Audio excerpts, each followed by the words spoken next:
Ch-ch changes. Turn and face the strain. Ch changes. That's how David Bowie saw it, a bit of a strain. And many of us do, but not me. I have chosen to see change as a chance, an opportunity to explore.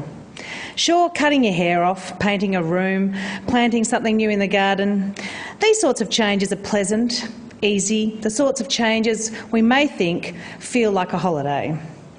But I am here to tell you that even the bigger changes, the ugly ones, the humiliating ones, the painful, scrappy, uncomfortable ones, can also be as good as a holiday. Change teaches us that there are no absolutes. Absolutes engender ignorance, and ignorance engenders fear of change, and that engenders unhappiness. Fearing change is self-destructive. Don't endure it with some bravado. Embrace it, even if it's uncomfortable. Sometimes when people are complaining about having to change jobs, change houses, change cars, change husbands, I like to get a little bit glass half full on their asses.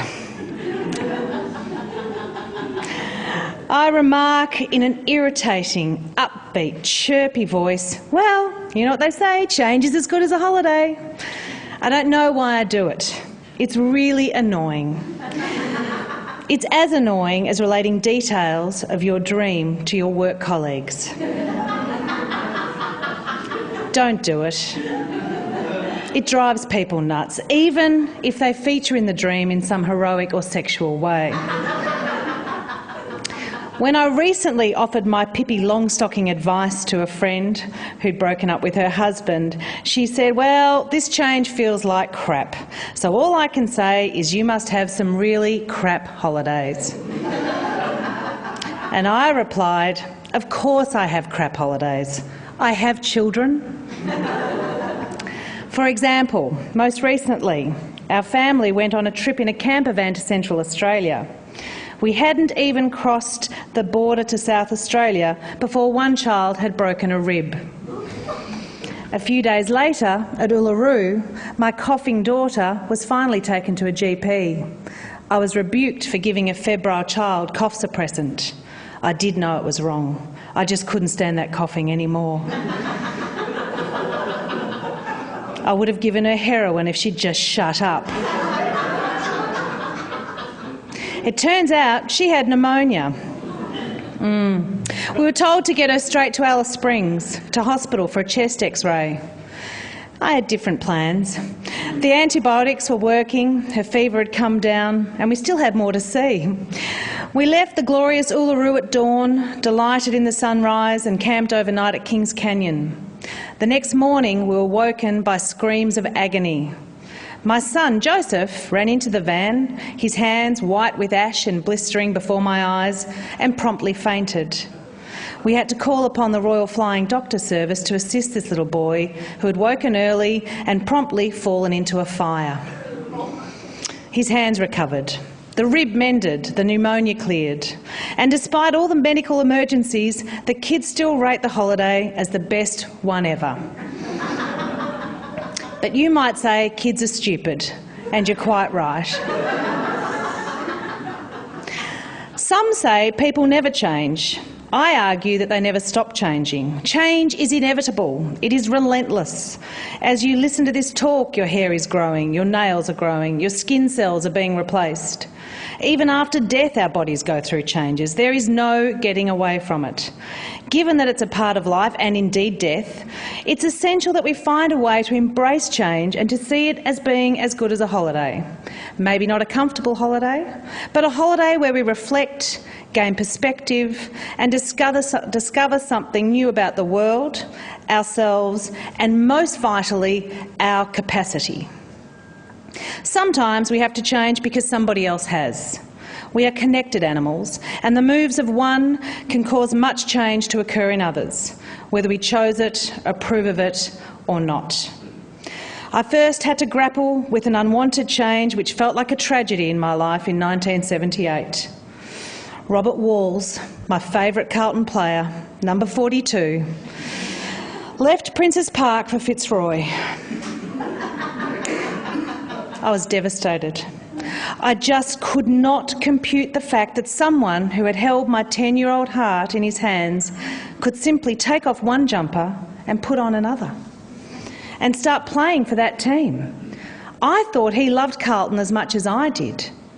I really believed that my team was made up of better, superior people. I knew it as fact, like I knew Catholics were better than other Christians. Like I also knew that other Christians were better than all the rest. Robert Wall's leaving was like being told that the Pope was Jack of Mix and was now a cheerleader for Muhammad, bless his name. If belonging to a club wasn't a moral decision, was it simply arbitrary? And if it was arbitrary, what did that say about my fellow Catholics? That decision of Rob Wall's led me to be curious about other religions and led me ultimately to being an atheist. At Monash Uni, several years later, I studied philosophy. I found that the departure of Robert Wall's and the questioning that ensued had a name. I was grappling clumsily, as a 10-year-old mind does, with a whole new theory called relativism. There is no doubt that many of us resist change. Carbon tax, anyone? Sometimes we'd prefer to sit in the bath till the water goes cold than get out and get dressed. Or sit on a planet till it overheats. For 5 years, I put up with a crappy curtain rod in my bedroom that made my curtain regularly fall to the floor. I just couldn't be bothered or kept forgetting to replace it. Last week, we put up a proper one, and every time I pull that curtain across and it glides perfectly into place, I think two things. I think, isn't this just the best thing ever? And then immediately, aren't you the queen of the idiots? It can be challenging embracing change, especially when that change is brought about through the actions of others, when we haven't planned for it, when we feel like we've had our destinies skittled by the choices of others. And this is bound to be true when something really big impacts upon us. It turns out there are even bigger things than Robert Wall's changing teams. Who knew? Being booted out of a job you love can be a big change. I was once a very dedicated, passionate, involved high school English teacher.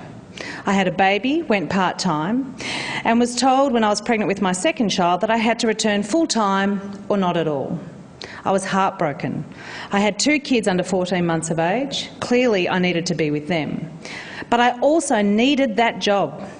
My whole identity was tied to my profession, not to mention the fact that I'd earned my own money since I was 14. I wanted to stay at that school. I thought they'd support me. I thought they'd try and keep me around. My ego was very badly bruised. I missed teenagers so much I'd walk my babies in the pram up to the bus stop just to hear what the kids were talking about. How tragic and weird is that? But it was during this time that I started to write. I wrote about a previous job I'd had. I wrote a Saturday essay for The Age, back when The Age was a more robust and brave newspaper. I wrote about the life and death of a boy called Jamie. Jamie was a resident at an institution for disabled people, and I had been his carer. It was my part-time uni job, and it was essentially being the companion and palliative carer for terminally ill and disabled young men. I hand-wrote that essay. I called reception at The Age and asked for the name and fax number of the editor. I walked the pram to the local post office and faxed it. I walked home, called up this man to tell him it was on its way. I still get embarrassed by my cheekiness. Me, an unpublished housewife living in Blackburn, sending off 1,000 unsolicited, unedited words to the editor of The Age. Can't believe I did it. Thankfully, very thankfully, the editor called me to discuss it. He was a patient, kind, intelligent man called Jamie Button. He published the piece and paid me what was then the going rate of $1,000. I couldn't believe it. It was the answer to all my prayers. I decided that I'd just do that every week and retire at 40. Done and dusted. Sadly, it wasn't that easy. I didn't get published again for several months, but, and this is important, I'd been forced to do something I was frightened of, and it had worked out. I had started to write, and I'd been able to make another person care about what I wrote. I had made a connection to one of the best people you could ever meet in Jamie Button, and I also wrote at this time for The Big Issue. To be honest, I sent to them whatever had been rejected by The Age. But at 15 cents a word, that's better than nothing. I made contact there with a fabulous man called Simon Castles, and then when Simon left and was replaced by Martin Hughes, he and I became firm friends. I am now and will hopefully remain friends with Jamie, Simon and Martin. I don't want that to change. But fear not, if it does, I'll just remind myself that change is as good as a holiday. So the writing was going well, and I was making babies at an alarming rate. I'd had 4 between 1997 and 2002. A comedian friend read something I'd written, and she suggested I perform some of the scenes I'd described as a stand-up comic. The minute she told me to change my way of expressing myself, I was both terrified and elated. And this is a poor reflection on me, but God forgive me, I was so busy, she also drew my attention to the fact that you don't have to write something new every week. Wow, did that ever have sex appeal? I could simply write a story, make it as funny as I could, and then tell it over and over and over and over again. The efficiency of that for a woman with 4 kids under 5 was pretty appealing. So I did it. I changed. I started performing stand-up comedy. I entered raw comedy and became a Victorian finalist. I was just starting to gain some skills when another change hit. Someone had seen me doing some comedy and suggested my name to a person in commercial radio. I'd only done 8 stand-up gigs when I was given a job in Brisbane doing breakfast radio. We all had to move. My actions had caused huge repercussions within our family. My husband left his job, the kids had to change schools. My being sacked from teaching had taken me to not only a new state and a new house, but a new role. My husband was now the full-time carer for our children, and I found myself attending rugby league matches and developing crushes on men with no necks, damaged voice boxes, and quite possibly damaged brains as well. It was a very challenging but thrilling move. My husband had been very attached to his career as a solicitor in Melbourne, and everybody took a turn for the worse at times. It wasn't an easy change. We had no friends, we had no community. That was working for Triple M. After a while, I decided I'd move back to Melbourne and start broadcasting out of Melbourne into Brisbane, which was another great change for me because it's where I got to meet people like Tony Martin and Richard Marsland and Ed Cavalier, who were sharing the room next to me. That relationship formed a huge bond and another huge change in my life. Then I left Triple M Radio for another change, which I thought would be easier, which would be to go to Mix. Got sacked from Mix. Got sacked from Mix on April Fool's Day, and I thought it was a joke.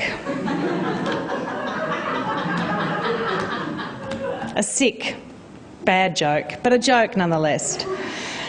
It was very hard to bear. I was embarrassed. More than anything else, I was embarrassed. I was about to open my first ever comedy festival show, a one-woman show, and it was all through the paper, and people were being very sweet about it, but I felt like a bit of a tool. And yet I went on with my show and it worked out just fine. But it was a big change for our family because I had no reliable income with 4 kids, a mortgage and a house that suddenly looked like it needed everything replaced. Did it feel like a holiday? Bloody oath it did. When you've been getting up at 4 in the morning for 4.5 years to suddenly be sleeping in, that felt like a holiday. Now I have to do all sorts of bits and pieces. Every day is a day when I have to embrace change. Try a bit of acting on The Librarians. Why not? Fill in on the TV for someone who's absent from the circle for a day. Sure, I can do that. Do a bit of work at my kids' school, in the garden or the kitchen or the reading program. Sure, I'd like some of my changes to be things like getting thinner without getting cancer, but you never know. Life is busy and it's moving fast. My kids are now 13, 12, 10 and 8. They actually grow overnight. My daughter is taller than me. I am ageing, like really fast it seems to me. The taller she gets, the older I feel. Sometimes when we're out with the kids, I notice a man looking over our way.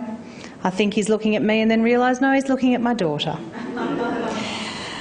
That's when the invisibility starts to creep in. That can be an unpleasant change for women and men, I'm sure. But slowly, your ego can subside and handle it, sort of. Or if you can't think for a minute about the alternative, you have to say, do I want to be a mother who competes with my daughter? To be a sad, fat and lined Mrs. Robinson is a bit sad. So ageing and changing is hard, but does it feel like a holiday? Sometimes I go to wear high heels even though they hurt and they make my back ache and my feet cold. Then it dawns on me, you're 42. You're kind of invisible. Who cares? What are you trying to do? Are you hoping to pick up? Oh no, I am not. I am on a holiday from sexual attractiveness. Come and join me. We don't always know where changes will take us. Robert Walls didn't know that by leaving Carlton he was making me into an atheist. And although atheism isn't exactly a holiday, it's pretty close when you don't have to get up for Mass on a Sunday morning. Thank you.